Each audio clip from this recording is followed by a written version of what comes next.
Hello everybody. If you stick around until the end of this video, you're going to learn my tips, tricks, and workarounds to this new buyer agency change that's coming down the pipeline. I'm Laura Gwyn, the principal broker and owner of Laura Gail Gwyn Properties here in Salem, Oregon. Today, we're discussing an important update in the real estate industry, the new rules on buyer agency and buyer broker compensation effective August 17th of this year, or possibly later if the date is moved out. It could also be changed entirely, as I'm now seeing lawsuits against the change from opposing counsel.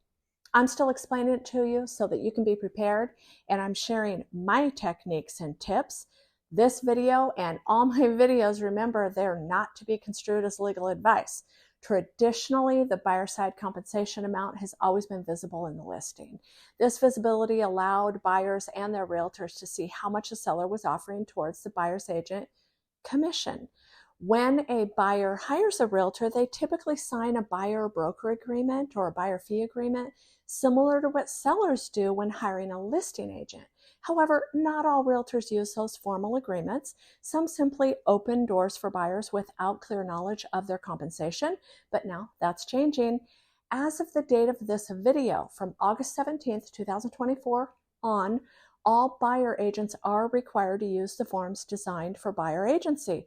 Personally, I've been using the formal approach since I began selling real estate in 1995, so this change is no big deal for me. The biggest complaint I'm hearing from realtors is that the National Association of Realtors is requiring removing the commission from the listing.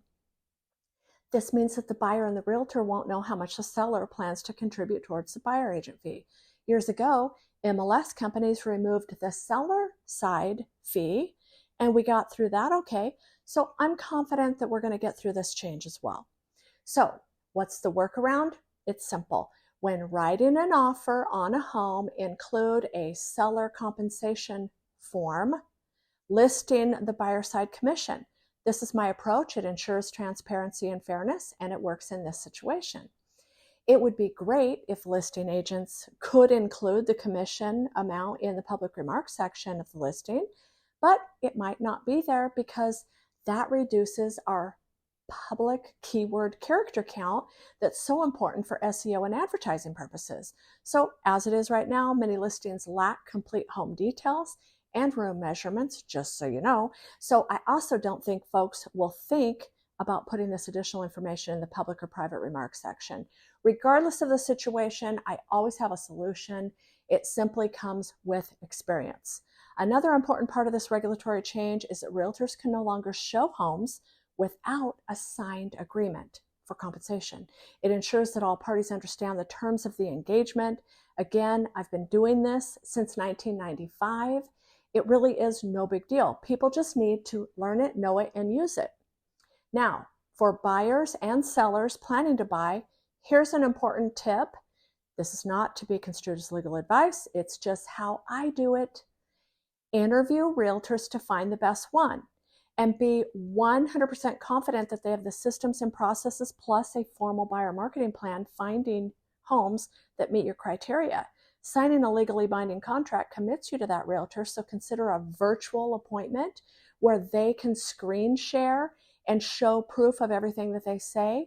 You may also want to seek legal counsel to review the contract before signing it. Realtors are going to hate this next tip that I'm going to give you, but it's what I do.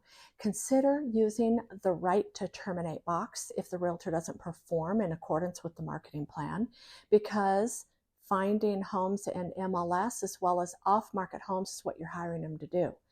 I give people the right to terminate, as well as give myself the right to terminate the relationship at any time if it isn't going well. But I do highly vet people prior to committing to working for them. So just know I usually don't have to fire buyers. It happens, but not often. If you're considering me to list, market, and sell your home, as well as help you with your purchase, I encourage you to read my online reviews and recommendations from past clients. Compare them to the people that you're considering.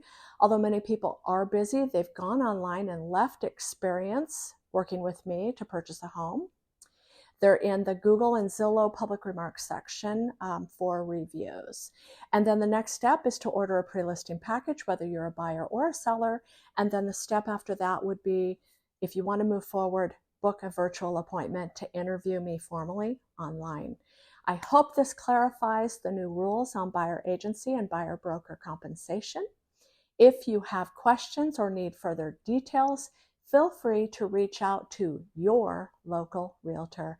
Thanks for watching my videos. If you want to see more, be sure to subscribe to my channel.